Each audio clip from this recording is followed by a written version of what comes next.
Well, good afternoon and welcome to the Idahoan Show. So today I thought I would take just a couple of minutes to talk about two of the more prevalent crowdfunding platforms for video creators.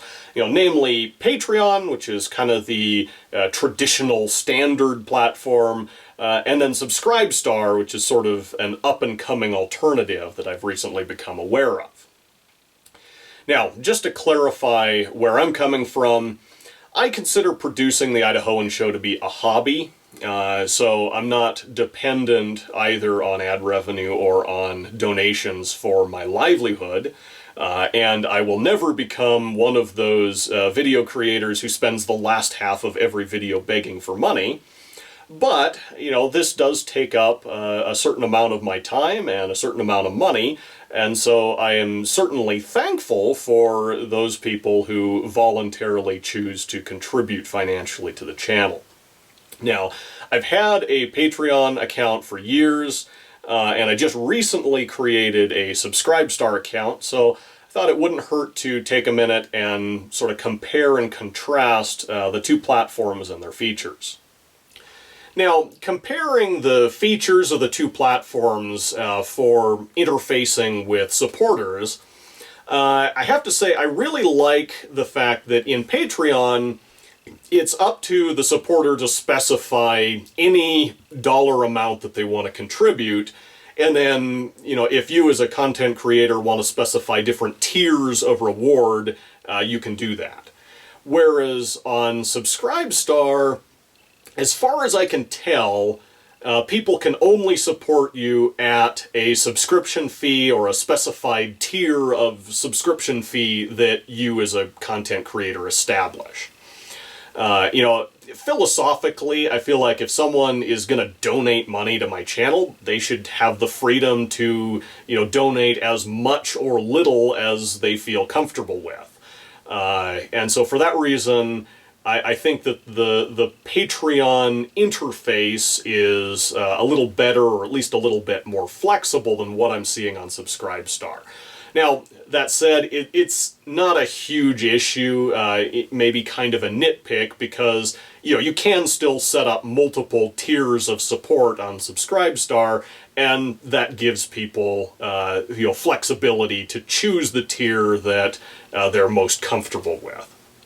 So, not a huge issue, but I feel like the Patreon interface may be a little bit more sophisticated. Of course, the other big thing about Patreon is everybody knows who they are.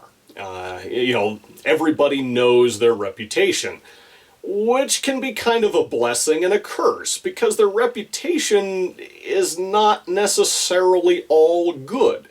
In recent years, there have been a lot of allegations about Patreon censoring certain content creators or just not treating the people who use their platform fairly.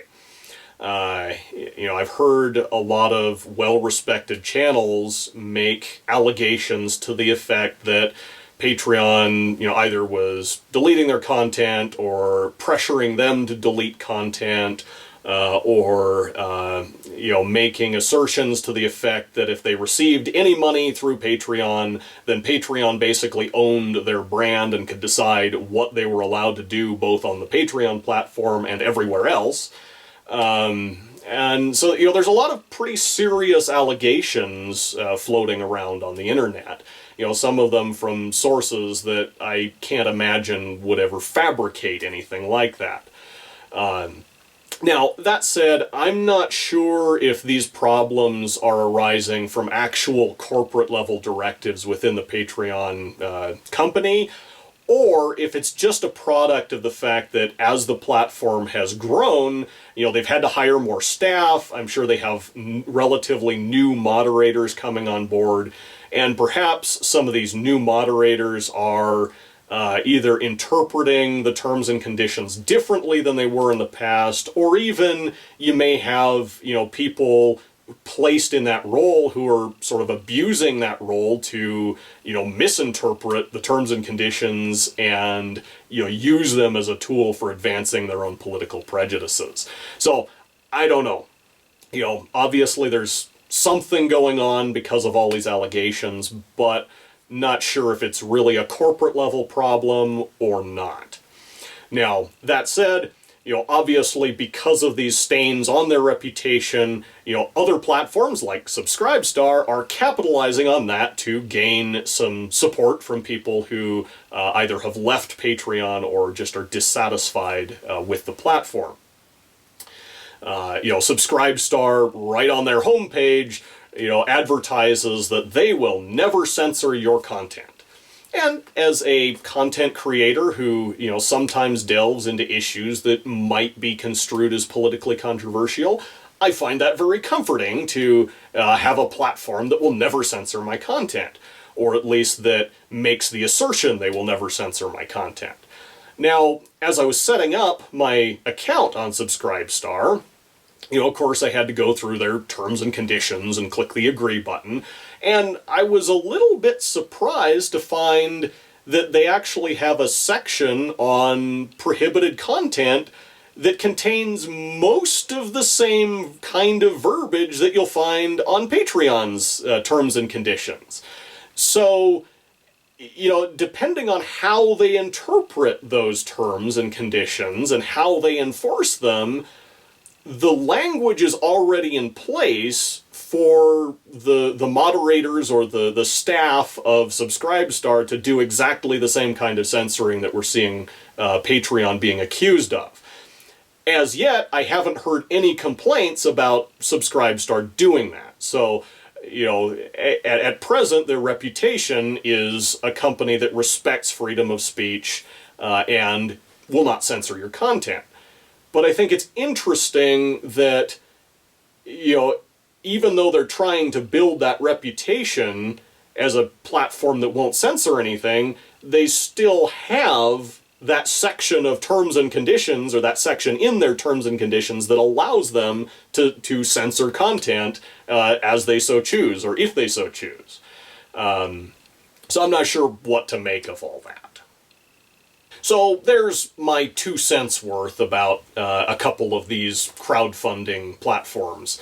Just as a parting thought, it occurred to me that, while there's a number of these different crowdfunding platforms like Patreon and Subscribestar for supporting, video creators and other digital artists, as far as I know, they're all based around US dollars or, other national currencies. But with the ease of streaming digital content to a global audience, and with all the hype that I've been hearing in the last few years about the rise of digital currencies like Bitcoin that transcend national boundaries, I kind of wonder if it might be beneficial for someone to start up a crowdfunding platform, kind of like Patreon or like Subscribestar, but based on Bitcoin. Because if you had a currency that transcended national boundaries, that might make it easier to raise support from a global audience than if you're dealing in US dollars and potentially having to deal with exchange rates. Just an idea in case you're some, digital entrepreneur out there looking for ideas. But in any case, thank you for watching The Idahoan Show.